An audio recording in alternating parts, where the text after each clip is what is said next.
7:44-এ আপনার ওই চোর চোর চক্রের দুইজন সদস্য পিছন দিক থেকে আমাদের যে টয়লেট আছে পিছন দিক থেকে ওই গেট ভাঙে টয়লেটের গেট ভেঙে করে এবং উপরের হলো রড ছিল রড কেটে পিছন দিকে আছে 3টা দোকান Samir ten house brother jewellers এর সরকার জুয়েলার্স থেকে প্রায় 10 লক্ষ টাকার উপরে মালামাল চুরি করে নিয়ে যায়।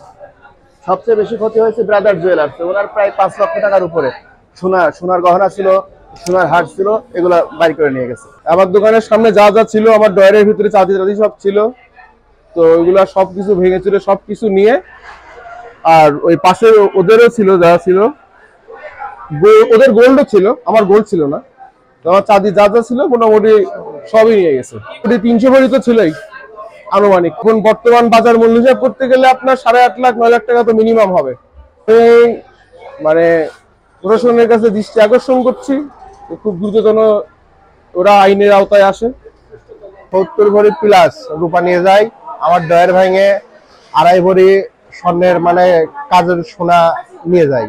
আর ইন টোটালে প্রায় ধরেন 8 থেকে 10 লাখ টাকার জিনিস এটা হচ্ছে ইন টোটালে আপনার চুরি হয়েছে, মানে ক্ষতিপূরণ মিনিমাম 10 লাখ টাকা। এখন আমরা চাচ্ছি যে প্রশাসন আমাদের এই হেল্পটা করুক, মানে আমাদের এই ক্ষতিটা হয়েছে, এই ক্ষতিটা তারা যদি কিছুটা পোষায় দিতে পারে তাহলে আমরা মানে উপকারিত হব।